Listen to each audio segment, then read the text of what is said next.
Yeah, men. Mwen che, so konen ge la men, machin mwen men. Machin mwen biti.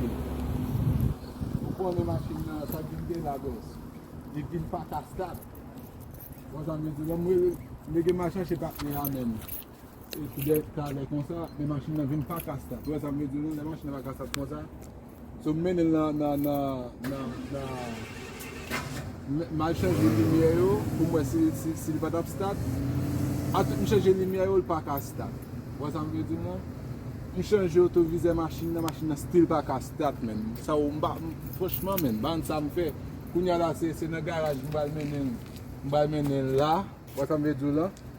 Mbal menen machin nan garaj. Pase, sa mbal... Ah, ok. Ame sa mbal fe la, denye mbal fe la.